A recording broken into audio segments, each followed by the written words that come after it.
Welcome back. It's so good of you to take the time to join me once again. So, for my next topic of short video series, I'd like you to travel back with me to a somewhat simpler time, perhaps, the late 1990s. Now, up to that point, certainly, and to an extent, rather past that point, computers were all beige boxes, at least desktop computers. Most laptops were black. Now, yes, IBM did venture out and make a couple of black desktops. My first computer was going to be a Mac Plus. I ended up not buying that computer. I had a vehicle stolen from me. I was up in Hartford at a Hartford Symphony rehearsal. Came out and no vehicle. So being able to get back and forth to work took precedence over buying a computer. The Mac Plus was, of course, beige. Not a box, really, but it was kind of boxy. You all know what those classic Macs look like. The first computer I ended up getting, courtesy of my mother, who took pity on me once the car was stolen, she got for me an IBM PS2. It was one of the pizza box computers, which would sit on the desktop, and then the monitor would sit on top of the case of the computer. It was beige. I replaced that eventually with a Compaq, which was a tower. Maybe it was a little less beige, but it was pretty much beige. So, that's what computers were. There were these beige boxes. Until this happened. Take a look with me. The year was 1998. Apple Computer had been on the ropes for most of the decade at this point. They'd gone through several really poor choices in terms of chief operating officers or chief executive officers. Gil Amelio had come in, much reviled, but in reality, he kept Apple from going under. He made a number of very, very hard choices,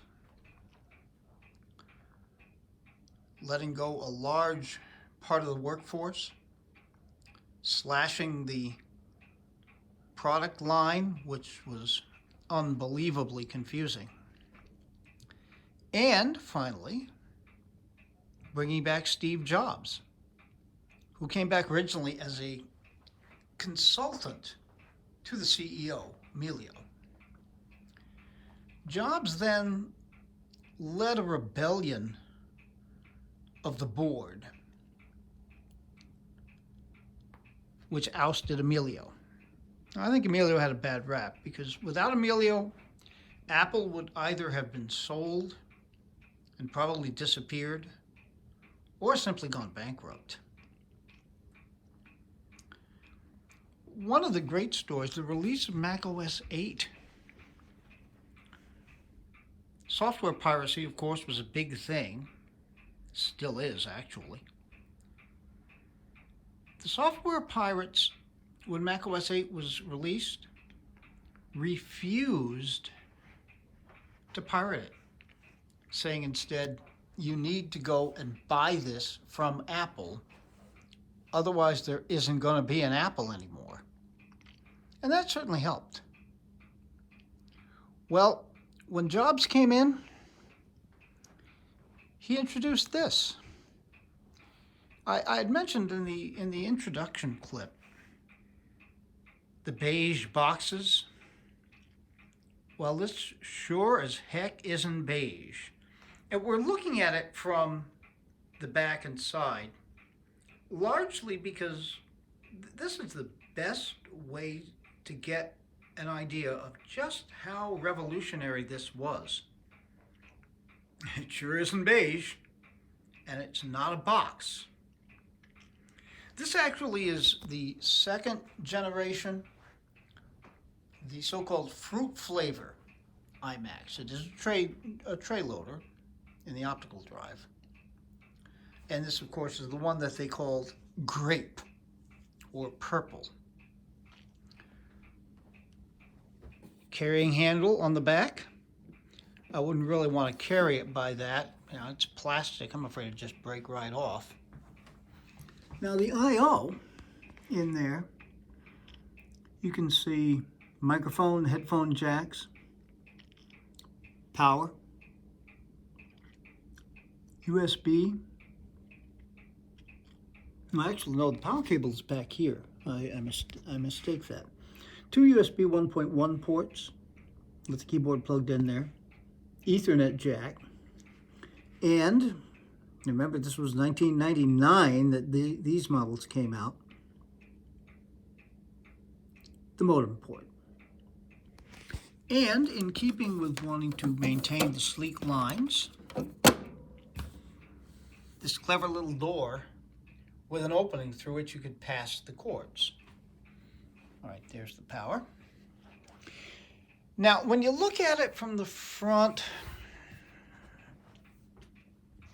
well, hey, it is a computer after all, and it looks much more like a computer, kind of reminiscent in some ways of those original iMacs when they first, those original Macs when they first came out. You get a glimpse, though, of the colorful nature of it from the speakers on the front. I understand these are supposed to be remarkably good sounding for built-in speakers. Rather unlike Apple, I think. All right, completing the setup.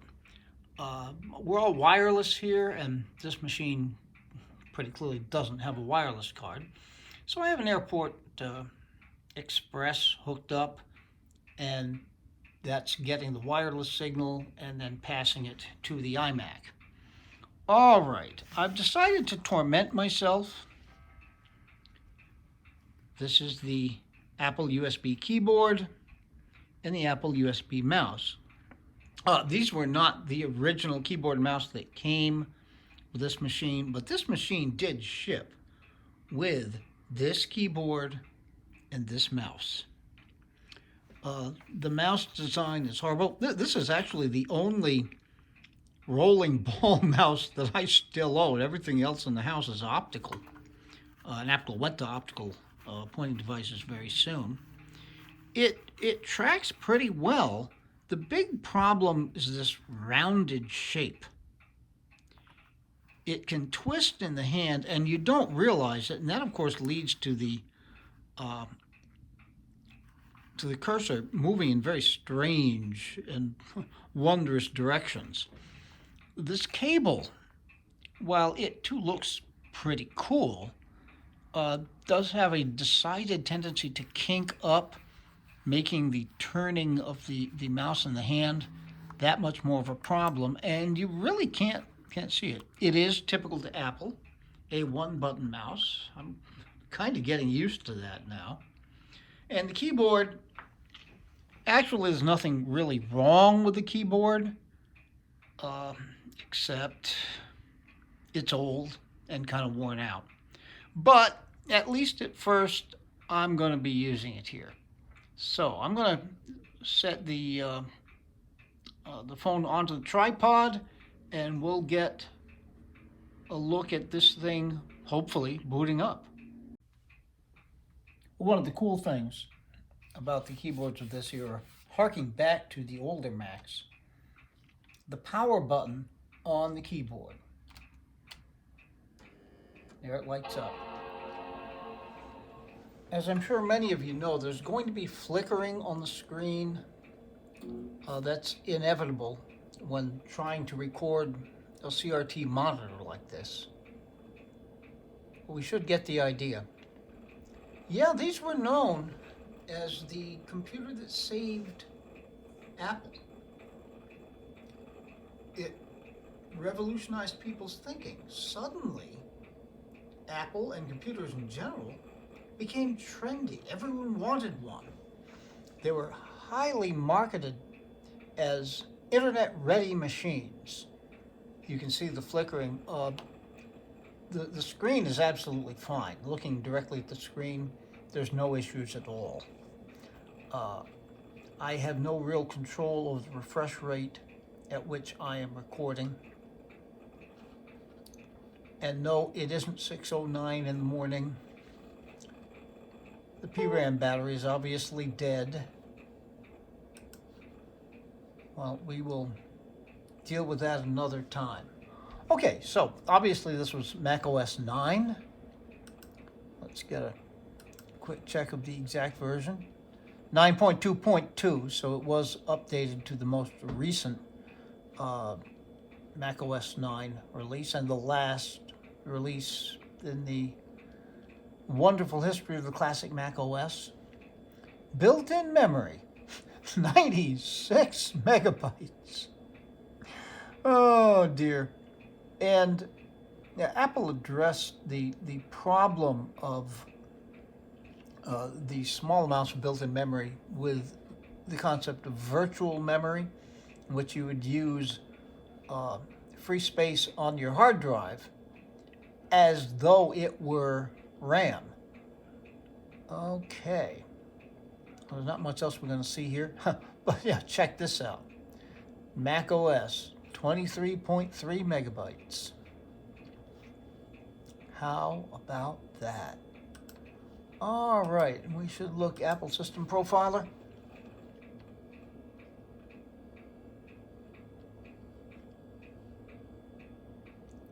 QuickTime 5.0.2, you can get this up to QuickTime 6.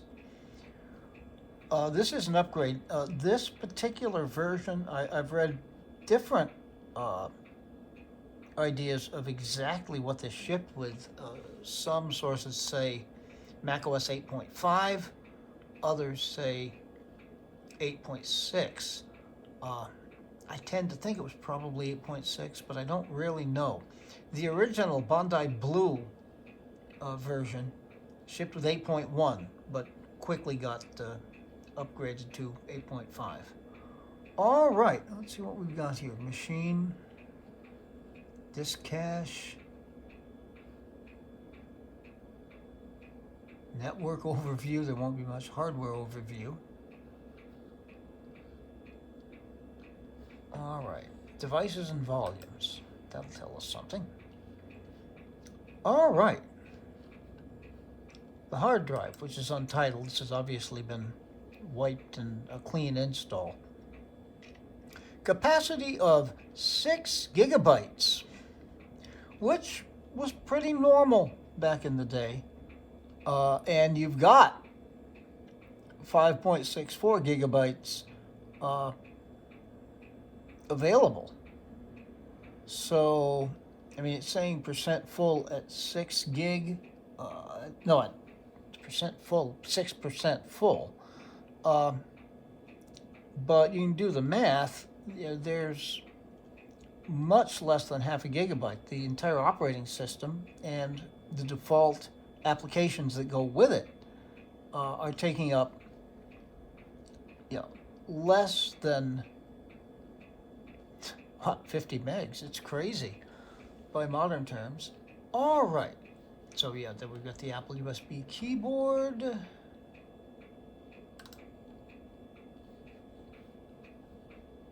And then the hub, and we should now see the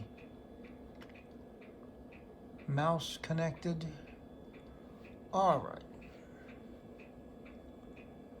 Boy, this mouse is awful. It had the reputation of being the worst mouse ever. All right, well, let's look in here.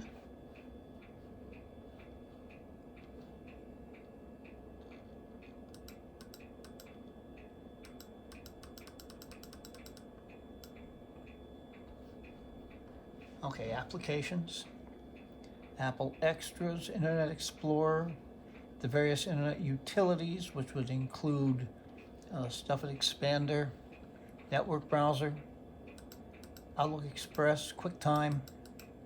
Yeah, this is all the stuff that shipped with it.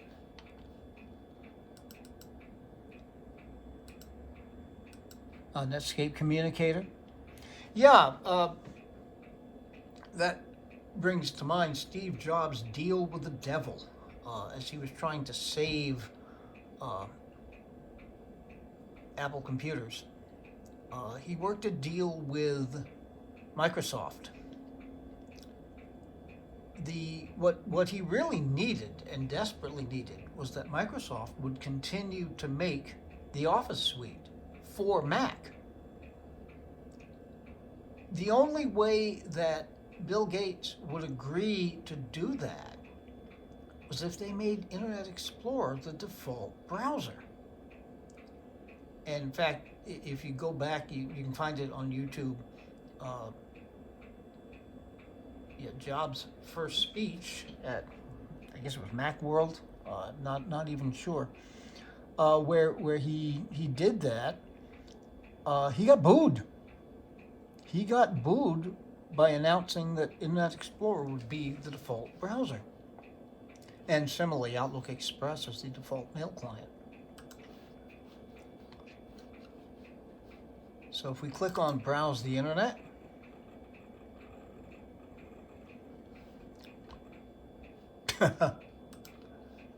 which is the normal thing you get with Internet Explorer. Let's see.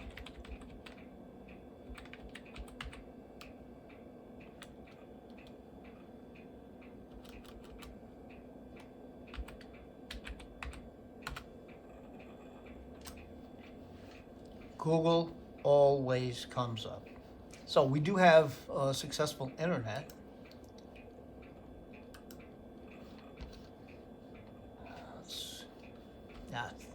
The mouse turned. You see, I couldn't get the cursor to go up because it was pointing in the wrong direction. Oh, let's see. Simple text.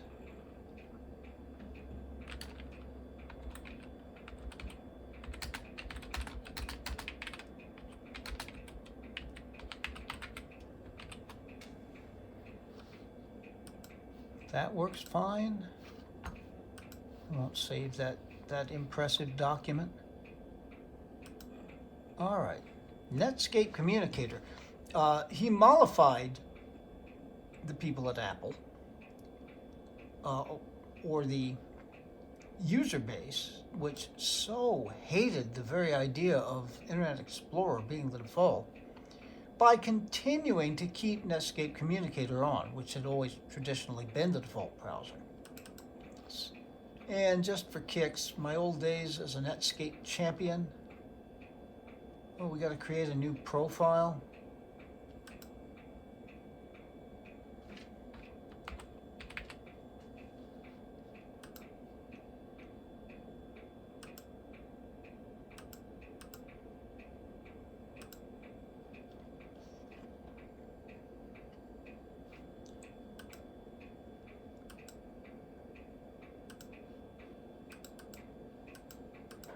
Can't I just open the browser, for heaven's sake?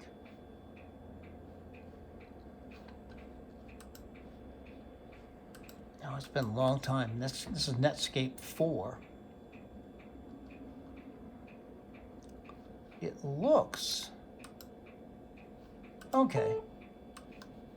New profile setup.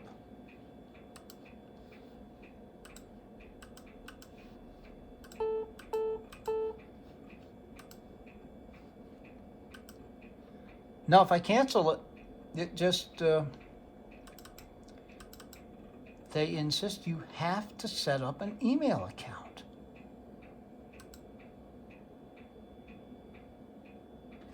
Oh, I just really want to get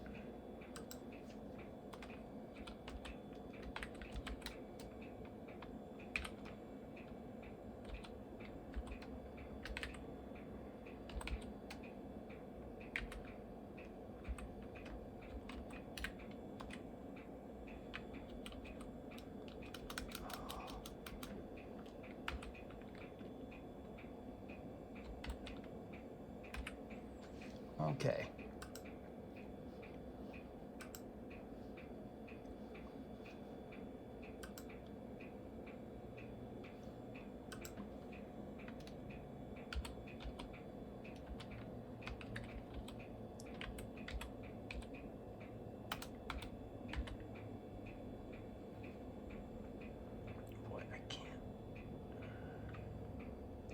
see what I'm doing here. Okay.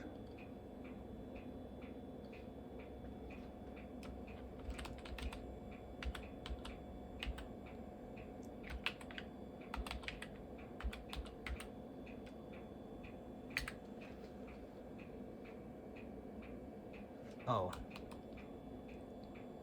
Okay, we'll make it Lee.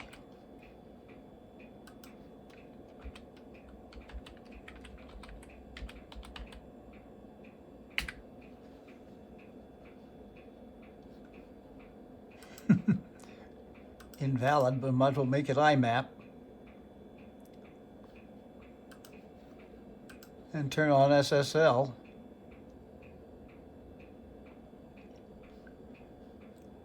Let's put a shortcut for Navigator on the desktop.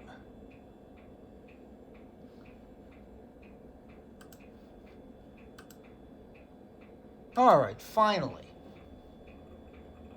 Netscape opens up. And of course, it can't communicate with anything because this is the 21st century. Who knows what livepage.apple.com is? Can it get apple.com? Nope. Not at all. Mouse just turned again. Okay, just so we can say we went somewhere. Yeah, Google works, kind of. Look better in Internet Explorer, I hate to say it. Come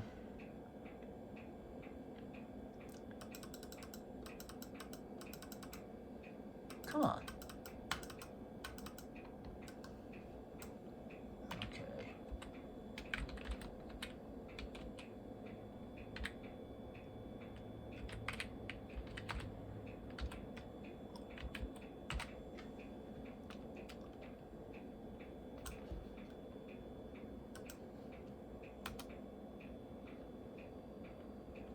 See what I'm doing here. Okay. Oh, I put .com, didn't I? It's .org. Okay. It should be able to display this. You know, it does, but the styling is all off. But, I mean, the information is there. Yeah, this version of Netscape was on its way out even at the time Netscape was about to come. They brought out Netscape 6, which was a disaster, and then they brought out Netscape 7, which was a pretty good release. Okay. Oh. Geez, can I do something with this display? Oops. Boy, this mouse is horrible. Absolutely horrible. Okay, yeah, it's 800 by 600, but it'll go 1024 by 768. That's better. All right then. Okay, so what is going to become of this machine? It will address a half a gig of RAM to 256 gig sticks. Getting at the RAM slots means disassembling the entire machine, but what the heck, and since I'm going to have to do that anyway, although it did seem to behave pretty darn well with less than 100 megs of RAM in there, but anyhow, we might as well. And since it's going to have to all be opened up anyway, yeah, we'll put an SSD in this. And then we'll see where things go from there. All right. Okay, well, I hope you enjoyed this look at the iMac G3, the computer that saved Apple. I'll be back pretty soon, I think, with my attempt at upgrading this machine. Until then, be good to other people. Be good to yourselves and take very, very good and careful care. See you soon.